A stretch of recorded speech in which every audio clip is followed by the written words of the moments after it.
예, 어제 우리 그 집사님 가정의 어머니가 소천하셔서 그 위로 예배를 갔을 때 뜬금없이 갑자기 그 생각이 나는 거예요. 그 돌아가시는 그 어머니가 91살이신데 갑자기 사라 생각이 나는 거예요.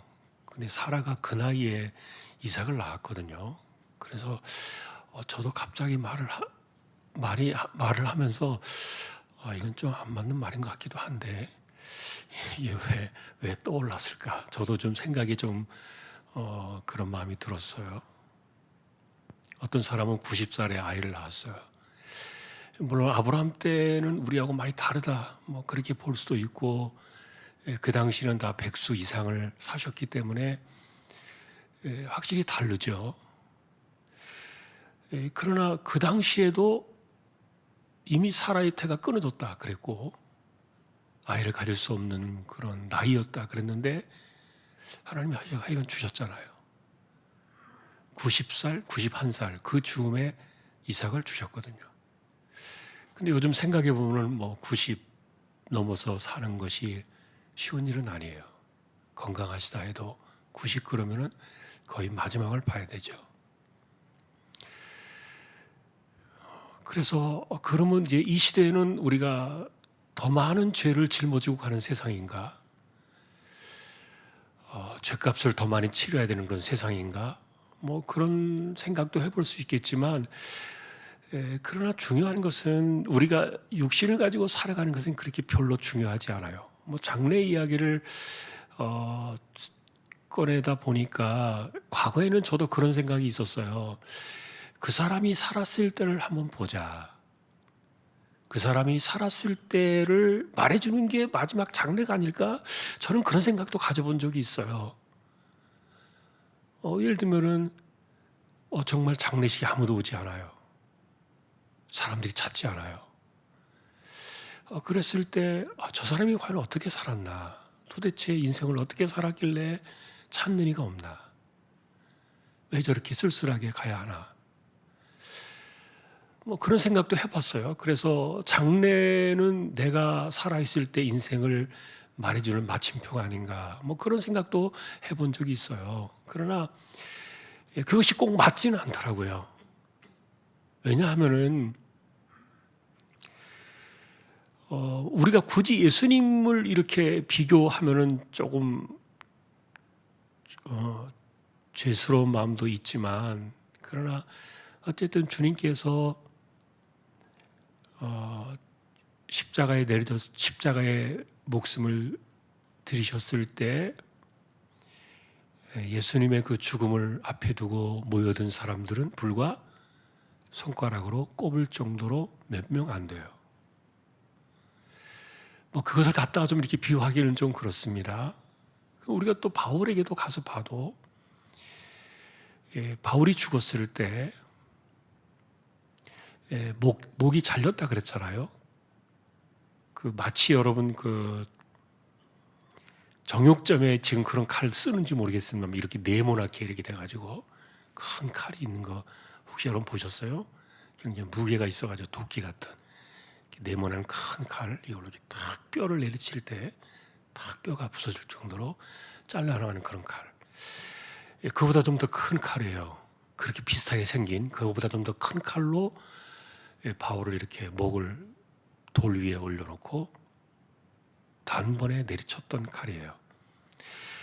그런데 어쨌든 바울이 죽고 나서 그의 죽음을 지켜보면서 돌아본 사람들이 얼마나 됐을까 생각해 본다면은 그 당시에 그 주변에 아무도 없었어요. 아는 척 하면 같이 죽을 수도 있으니까. 그래서 돌이켜보면 죽었을 때 장례에 찾아오는 사람들조차도 그게 전부는 아니구나. 또 그런 생각도 들어요. 물론 그것도 일일이 일면은 맞고 또 다 맞지도 않을 수도 있는 그런 장단점이 늘 존재하고 있습니다만, 어쨌든 우리는 이 사고방식 자체가 눈에 보이는 세상의 것, 그리고 우리가 겪는 육신의 모양으로 세상을 판단하는 것에 익숙해 있어요. 이걸 이제 바울도 여기 본문에서 이야기합니다. 육체로 아는 것이다. 바울은 그렇게 표현을 했어요. 근데 실제로 여러분 그런 것들은 뭐냐 하면 우리가 갖고 있는 신념의 어떤 그 창이에요. 여러분들이 세상을 바라보는 창이 있을 겁니다. 그 창이 뭐냐 하는 거예요. 내 인생을 생각하고 내 인생을 해석하는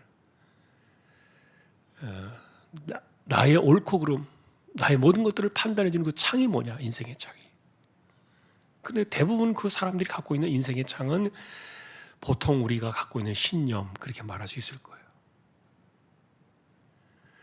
근데 결국은 사실 그 신념 때문에 인간이 망해요. 신념 때문에 사람이 제대로 살지 못하고 가요. 신념 때문에 깨어지는 인생들이 너무 많아요. 왜냐하면 우리 안에서 만들어진 이 신념이라는 것 자체는 옳지 않아요. 다 그것은 자기중심적이고 이기적이고 세상으로부터 만들어진 것이기 때문에 옳은 것이 하나도 없다고 봐요. 그래서 신념은 깨뜨릴수록 좋은 것이죠. 신념은 깨질수록 더 좋은 것이 하나님 앞에. 그 말은 다른 말로 말하면 내 신념이 깨질수록 하나님이 쓰실 그 여분이 더 많아진다는 거예요. 신념으로 찬 사람은요, 하나님께 쓰시기 힘들어요. 그 사람 어떻게 쓰겠어요? 신념이 가득 차 있는데. 내가 깨지는 만큼 하나님이 쓰실 여력은 더 넓어지니까 어쨌든 신념은 없어질수록 좋은 것인데, 근데 인간에게는요, 이 신념이라는 게 어디까지 갑니까? 죽을 때까지 가잖아요. 우리가 삼손 이야기해봤습니다만 이분이 자기가 생각했던 자기 확신, 자기 신념, 그 어릴 때부터 나시린으로 태어나가지고 사사로서의 사명을 하나님 주셨지만 그거 별로 중요하게 여기지 않았는데 이 모든 것이 제자리로 돌아올 때, 다시 말하면 그 가졌던 인간의 모든 것들이 다 쏟아져 나가고 이것이 다 풀어나갔을 때는 언제입니까? 두 눈이 뽑히고 머리가 잘리고 머리가 밀리고 머리털이 밀리고 능력이 떠나갔을 때 돌아온 거예요, 정신이. 우린 그것을 신념이 깨어진 하나님 앞에서 온전한 인간의 모습이다 이렇게 봐요. 그러니까 조금 빨리 돌아오면 좋잖아요. 대부분의 사람이 그래요. 그런 아쉬움을 갖고 있단 말이에요. 조금만 빨리 돌아오면 얼마나 좋겠어요. 그런데 사람의 신념은 쉽게 깨지지 않아요. 두 눈이 뽑혀봐야 알아요. 그래야 돌아오는 거예요. 이런 일들이 얼마나 사실 우리 인간의 모습을 볼 때 슬픕니까? 정말 슬픈 일이죠. 그래서 여러분, 사람의 경험은 인간의 신념을 바꾸는, 내 인생의 그릇, 내 가치관과 내가 세상을 보는 관점을 바꿔낼 수 있는 가장 강력한 무기 중에 하나는요, 내가 정말 인생이 까무러치도록 경험하는 사건들, 그 경험이 그 사람의 신념을 깨더라고요. 그것은 아까 말했던 것처럼 삼손의 두 눈이 뽑히는 경험이 자신의 신념을 허물어버리는 계기가 돼요. 바울 역시 다메섹에서 자신의 모든 것이 다 깨져버렸어요. 이거는 누구도 경험할 수 없는 특별한 경험이었어요.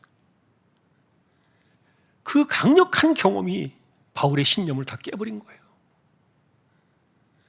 다 날아가 버렸죠. 그러니까 그 사람은 자신 있게 말했잖아요. 나는 내가 가진 모든 것이 다 배설물이다. 내가 깨어지기 전까지, 다메섹에서 그리스도를 만나기 전까지 내가 가진 모든 것은 최고인 줄 알았고 그것이 최고의 은혜고 내가 그렇게 살았기 때문에 하나님이 내게 주신 그 모든 것에 대한 내가 받아야 될 마땅한 것이라고 생각을 했는데, 그런데 신념이 깨어져 나가고 다 무너지고 난 이후에 바울이 딱 제정신이 돌아오니까 뭐라고 말했습니까? 은혜다. 그러니 밥을 먹는 것도 감사하고 숨을 쉬는 것도 감사하고 물을 마시는 것도 감사하고 자신의 삶에 감사하지 않은 게 하나도 없는 거예요. 모든 것이 감사하죠. 그런데 어느 정도까지 사실은 이 바울은 자신의 신념이 깨어지는 그 경험을 했느냐? 그것은 여러분 우리가 그 깊이와 그 바울이 겪었던 그 경험들을 우리가 잘 알지는 못해요. 그러나 어쨌든 다메섹에서 그 이후의 사건에 바울의 신념이 다 떨어져 나가는 것은 분명히 맞는데, 근데 이제 이분은 정말 우리가 늘 하는 이야기처럼 다 깨지고 두 눈 뽑히고 뭐 다 잃어버리고 그러고 난 다음에 돌아오는 사람이 아니었기 때문에 너무너무 감사한 거예요. 그래도 자기가 들을 인생이 있었으니까요. 그때가 이 사람이 우리시고 말하면 30살 안팎의 젊은 나이 아닙니까? 그때 딱 제정신이 돌아왔으니까. 그동안 살아왔던 인생의 그 똑같은 그 시간에 그 이상으로 그가 자신의 몸을 들여 살다가 갔잖아요. 정신이 돌아온 거죠. 그런데 이제 그렇게 바울이 바뀌고 난 이후에 세상을 바라보는 관점은 뭐예요? 그것은 우리가 바울의 신학을 생각해 볼 때 바울에게 있어 우리에게 말해주고 싶었던 그 핵심은 두 가지의 뼈대가. 아까도 말했던 건 첫째는 은혜 사상이에요. 은혜. 모든 것이 은혜예요. 이건 여러분 말만 하는 게 아니에요. 노랫말이 아니에요. 이거는 관점이 바뀐 거예요. 세상을 보는 창문이 바뀐 거예요. 바뀌지 않으면 절대로 안 나옵니다. 입으로 이렇게 말하는 것, 그거 그렇게 중요하지 않아요. 물론 입술의 고백이 중요합니다만 진짜 시각이 바뀐 거예요. 세상을 바라보는 창문이 바뀐 거죠. 은혜다. 내게는 모든 것이 은혜다. 그러니까 바울에게서 우리가 만나는 그 모습은 이분은 걱정이 없는 거예요. 그러니까 지난번에도 우리가 이야기했던 것처럼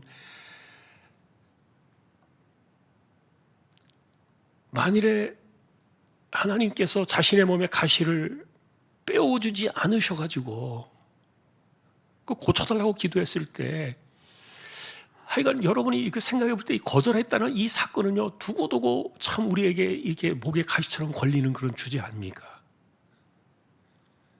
다 풀어주셨다면 얼마나 좋았을까. 그런데 풀어주지 않았단 말이에요. 근데 그것도 은혜라 그랬잖아요. 왜요? 그거 아니고도 자기 할 일을 다 하니까. 만일에 가시 때문에 바울의 인생이 거기서 멈춰 섰다면은, 그러면은 하나님께서 손해보실 분은 하나님이시지 자기는 아니라는 생각을 갖고 있었으니까 하나님께서 어떻게 하시겠지. 심지어 답답한 마음조차 없어져 버린 거예요. 왜 안 고쳐주실까에 대한 의문 자체가 사라져 버린 거예요. 관점과 생각이 달라져 버리는 거죠. 그 은혜라는 사상은 모든 것을 다 바꾸었어요. 바울의 인생을 바꾸었고, 그의 사고방식을 바꾸었고, 세상을 바라보는 그 모든 것들을 다 바꾸어 버린 거예요. 또 하나의 관점은 사는 게 내가 나를 위해 사는 게 아니라는, 그것이 사실은 오늘 이 고린도후서를 말하고 있는 또 하나의 가장 큰 주제예요. 여러분들이 15절을 많이 보셨을 거예요. 그리스도가 우리를 부르시고 우리를 위해 대신 죽으신 것은 그 이유가 뭐냐? 이제 우리를 위해 사는 것이 아니라 우리를 위하여 자신을 내어두신 그분을 위해 사는 것이다. 15절에 끝없이 여러분들이 구절을 보셨을 거예요. 고린도후서 여러분들이 뭐 5장 이거 한두 번 읽었겠어요? 그런데 이게 안 들어올 겁니다. 이거 절대로 손에 잘 들어오지도 않을 뿐만 아니라 눈에 들어오지도 않을 거예요. 그리고 마음속에 새겨지지도 않을 거예요. 지금도 여러분이 이 구절을 보면서 이게 무슨 말인지 별로 이게 가슴에 와닿지 않을 수도 있어요. 왜냐하면 이것은 나의 관점이 아니기 때문이에요. 내가 생각하는 관점, 내가 바라보는 관점, 그것은 아까도 말했던 것처럼 내가 가진 내 인생의 틀, 신념의 틀, 이것을 깨뜨려버리고 이것으로 내 인생을 바꾸지 않는 한, 내가 주님을 위해 살아야 된다는 이런 그 인생의 신념이 이것으로 바뀌어지지 않는 한요, 절대로 이런 삶은 나오지 않아요.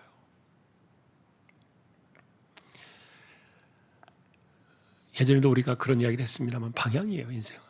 신앙은 방향이에요. 얼마나 했느냐의 문제는 절대 중요하지 않아요. 그리고 내가 얼마나 많은 업적을 쌓느냐도 중요하지 않아요. 신앙은, 기독교의 신앙은 공덕을 쌓는 그 문제가 아니에요. 업적을 쌓는 것이 우리 문제가 아니에요. 헌신이라는 개념도 얼마나 많이 했느냐의 문제로 헌신의 가치를 따지잖아요. 그러니까 둘에 붙던 과부를 이기지 못하는 거예요, 아무도. 수많은 사람들이 있을지라도 하나님께서 보시는 그 헌신의 가치는 둘에 붙던 그 과부를 이겨내지 못했다는 거예요. 누가 그 사람의 헌신을 뛰어넘었냐고요. 세상에서 바라보는 우리의 관점과 하나님의 나라에서 바라보는 관점은 달라요. 이것은요, 창문을 바꿔야 돼요. 관점을 바꾸고 생각을 바꾸지 않으면 절대로 나올 수 없어요.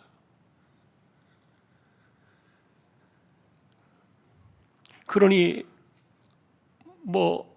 조금 성경을 알고 좀 성경을 좀 배웠다고 하는 사람들은 이건 바울의 고백이야. 그건 그의 신앙이고 그의 관점이지 우리의 이야기는 아니야 라고 말해버리면 할 말은 없어요. 그러나 성경을 그런 식으로 보기 때문에 우리는 성경은 우리를 변화시키지 않아요. 여러분, 하나님은 과거에도 제가 그런 이야기를 한 적이 있습니다만 이 성경에는 균형이 필요하잖아요. 하나님의 은혜와 하나님의 섭리와 그 다음에 나의 순종. 그래서 여러분, 사람은요 딱 마음을 먹고 돌아서야 그때부터 하나님의 역사가 시작돼요. 내 인생의 밥그릇을 뒤집어 놨는데 하나님의 은혜가 폭포같이 쏟아져도 한 방울도 담기지 않는데 하나님께서 그 뒤집어 놓은 그 그릇을 이렇게 거꾸로 뒤집어가지고 담아가지고 그 사람을 쓰실까요? 아니라니까요. 그러니까 자기는 할 마음이 없어요. 그런데 할 마음은 없는데 이게 맞는 것 같아요, 성경에. 그러니까 하나님, 나는 이거 못하고 나는 이것은 별로 아니지만 그러나 이것이 맞는 것 같으니까 나를 강제로라도 어떻게 끌어다가 좀 써주세요. 이렇게 기도하면 안 된다 그랬죠. 얼마나 무책임한 기도인지 몰라요, 그런 게. 자기 책임이 없는 거예요. 전부 하나님께로 책임을 돌리려는 변명이 가득한 그런 기도예요. 그래서 하나님, 나를 좀 강제로도 끌어다가 이렇게 좀 쓰세요 라고 말하면요, 진짜 하나님이 그 사람을 강제로 끌어다가 쓰면 어떻게 될까요? 견딜 수 있을까요? 견디기 힘들 거예요. 결국 하나님의 뜻을 안다 할지라도 내가 돌아서지 않으면 안 돼요. 내가 마음을 내놓지 않으면 안 돼요. 내가 내 생각과 내 마음을 이 방향을 딱 정하고 그쪽으로 내 인생의 방향을 딱 돌리지 않으면요, 변화는 절대로 일어나지 않아요. 여러분, 사람을 누가 고칠 수 있습니까? 누가 누구를 바꿀 수 있습니까? 안 돼요, 절대로. 그 사람이 바꾸어지는 것은 뭐예요? 그가 자신의 인생을 하나님께 돌려놓을 때, 그때부터 인생을 하나님이 바꾸시기 시작해요. 나도 바꾸지 못한다는 거예요. 그러나 중요한 것은 내 관점을 바꾸는 거예요. 그리고 내 인생의 방향을 바꾸는 거예요. 하나님께 바꿔놓으면 그때부터 성령께서 우리를 바꾸시기 시작해요. 그래서 여러분, 하나님의 나라는 세상을 바꾸는 것이 아니라 우리를 뒤집는 것이다 그랬잖아요. 여러분, 이것은 정말 위대한 진리예요. 자꾸만 나는 빼놓고 다른 어떤 곳에서 이 뭔가를 보려고 하면 안 돼요. 하나님의 나라를 이해할 수 없어요. 성경을 절대로 이해할 수 없어요. 우리 안에서 일어나는 하나님의 거대한 변화 역사를 보는 거예요. 성경이 양날의 날선 검과 같이 우리의 심령과 골수를 찔러 쪼개지만, 그러나 거기에 내 마음을 들이고 내 인생의 방향을 잡고 내 관점을 바꾸지 않으면요, 절대로 그런 일이 일어나지 않아요. 그러니까 성경은 내가 원치 않아도 강제로 막 밀고 들어오는, 뚫고 들어오는 이런 것, 특별한 것들을 자꾸 기대하고 그런 것들을 생각하는 게 우리 신앙을 자꾸 엉망으로 만든다는 거예요. 틀렸어요. 얼마나 잘할 수 있느냐, 그게 문제가 아니라 그랬죠. 방향이에요. 탁 눈을 돌려야 돼요. 인생을 딱 틀어야 돼요. 그리고 관점을 딱 바꿔야 돼요. 사람은 서서히 변하겠죠. 가장 좋은 이상적인 것이라고 생각해요. 바울은요, 너무 갑자기 변했어요. 그러니까 이분은 미친 사람이에요, 이분은. 자기 진짜 미쳤다 그랬잖아요. 진짜 미친 사람이에요, 바울은. 우리가 늘 하는 얘기입니다만, 이 사람의 생각과 이 사람의 가치관과 세상을 바라보는 관점과 그리고 해석하는 그 창문은요, 우리가 이해하기 힘들어요. 정말 황새를 따라가다가 가랑이 찢어질 수밖에 없는 뱁새 같은 거예요. 그것도 뭐 비교도 안 되는 거예요. 세 발의 피예요. 그런데 대부분의 사람들은 하나님께서 이렇게 서서히 변화시켜 가요. 얼마나 감사한지 몰라요, 그게. 결국 내 인생은 나를 위해 사는 게 아니에요. 나를 위해 죽으신 그분을 위해서 우리가 살라고 하니까 그 생각 하나만 바꿔도요, 세상을 바라보는 모든 해석들이 달라지는 거예요.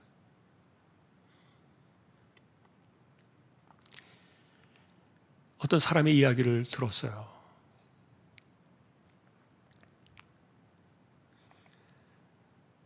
누군가 때문에 너무 힘이 드는 거예요.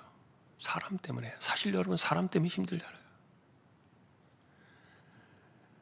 그 사람 때문에 너무 시달리고 너무 힘들고, 그래서 막 분노가 막 차오르고 막 얼굴만 보면 막 죽이고 싶고,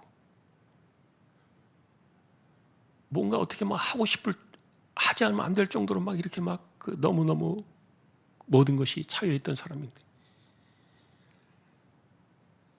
그런데 이 사람이 와서 그러는 거예요. 내 인생은 왜 이렇습니까? 나 정말 너무 힘듭니다. 나 너무 억울합니다. 왜 내가 이런 사람하고 곁에 같이 있어야 합니까? 그런 것에 대해서 끝없이 이렇게 이야기를 하니까 대부분의 사람들은 아마 그런 비슷한 환경 속에서 이야기를 할 거예요.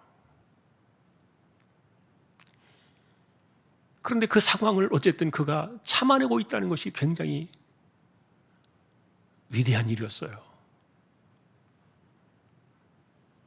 그런데 그 사실을 그 사람은 모르고 있었던 거예요.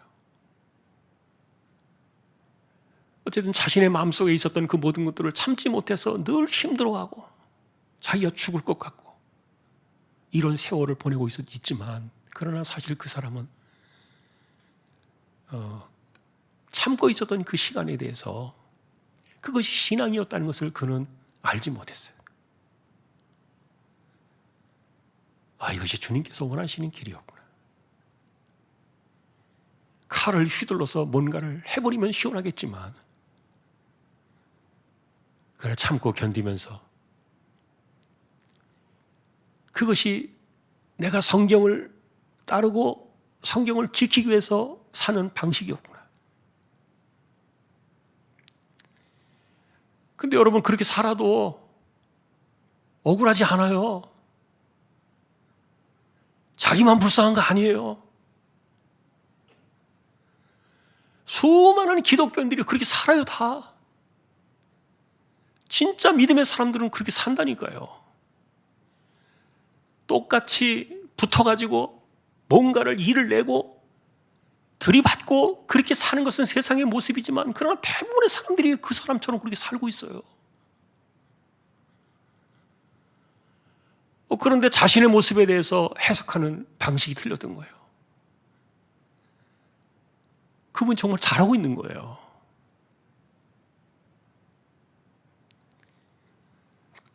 우리가 천국 갔을 때 그분들의 그런 모든 것들에 대해서 한순간에 다 풀어지는 날이 오잖아요. 그러면 이 땅에서의 일들이 하나도 기억나지 않을 거예요.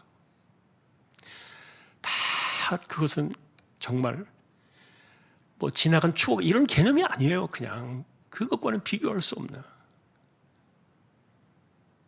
우리가 믿음을 지키고 신앙을 지키고, 나는 원하는 것이 아니지만 그러나 말씀이 그러하기 때문에 내가 그 하나 지키려고 이렇게 힘든 세월을 살아왔다고 생각되어질 때 그 믿음 하나하나가 얼마나 귀한지 몰라요.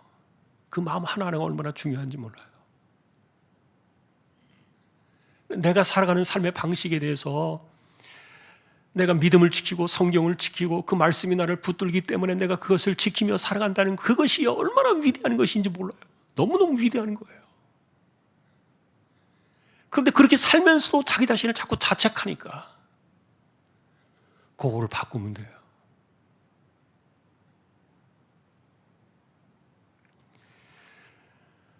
여러분, 우리가 왜 주님을 위해 살라고 합니까? 이미 그분이 우리를 위해서 계산을 치르셨기 때문에요. 다 값을 치르셨고 십자가로 다 계산을 끝내셨기 때문에. 그래서 저는 가끔 그런 생각합니다. 왜 하나님은 우리를 절대 포기하지 못하시는가? 여러분 그 답을 알고 계실 거예요. 왜 하나님 우리를 포기하지 못합니까? 여러분 한 사람 한 사람에게 아들의 피가 걸려 있는 거예요. 천하를 죽어도 바꿀 수 없는 그 아들의 독생자의 피값이 여러분들 한 사람 한 사람에게 계산되어 있다는 거예요. 그 어떻게 피값을 물을 수 있겠어요? 안 돼요. 우린 정말 하나님께 너무너무 소중한 존재예요.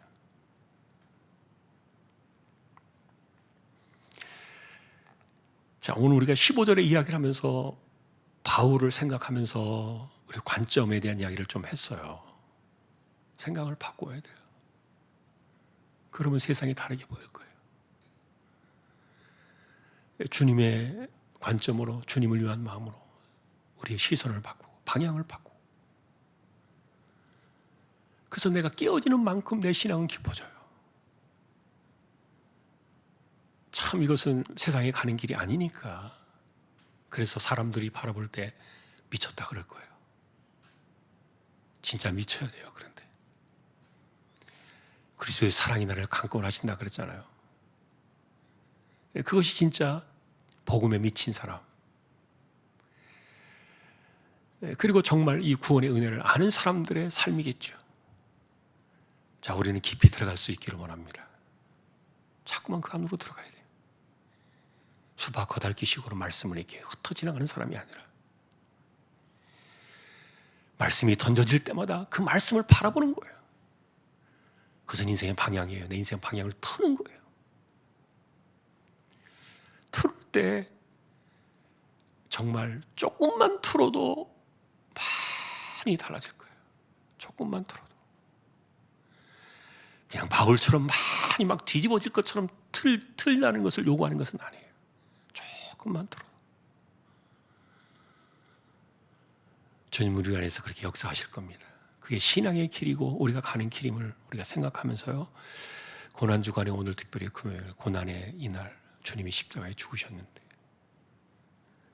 그 은혜가, 구원의 은혜가 우리를 이렇게 살다가 가도록 내버려 두실까? 한 번 더 생각해 보시면서요. 주님이 나에게 바라시는 것은 뭘까?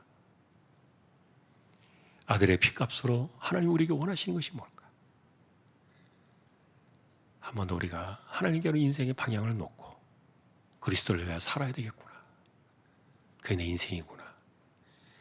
한 번 더 기억할 수 있는 이 시간 저와 여러분들이 될 수 있기를 주님의 이름으로 축복합니다. 우리 함께 기도로 나아가십시다.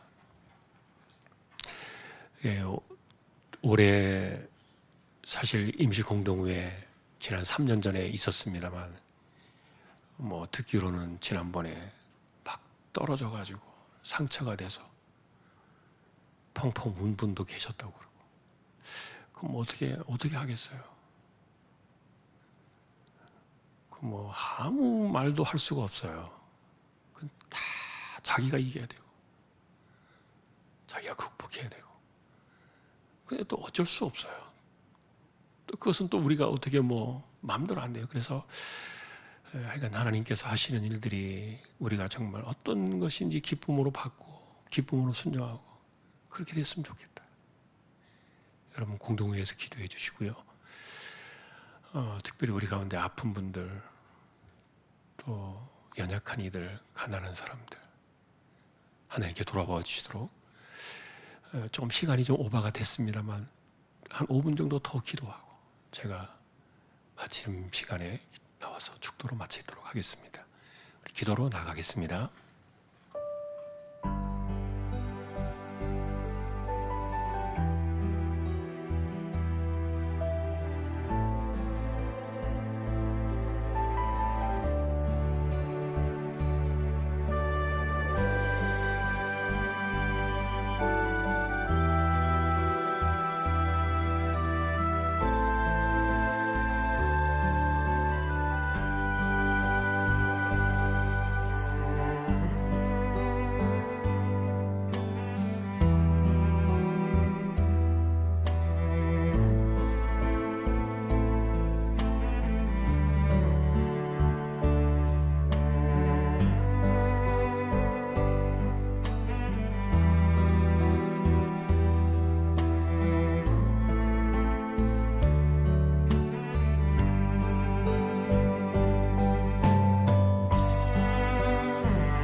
허물 많은 인생들을 살리시려고 독생자를 십자가에 내어주신, 또 그 길을 기꺼이 가셔서 우리에게 영원한 생명을 주신 우리 주님 예수 그리스도의 은혜와 하나님 아버지의 사랑과 성령님의 감화 감동, 위로, 인도, 교통, 충만하심이 우리로 하여금 말씀으로 인생의 방향을 보게 하시고, 말씀 속에서 우리의 관점을 깨뜨리고 우리의 신념을 허물며 주님을 위한 인생의 창문으로 세상을 바라보며 주를 위해 살기를 소망하는 우리 모든 심령들, 주왕의 가족들 위해 이제로부터 영원까지 항상 함께 있을지어다. 아멘.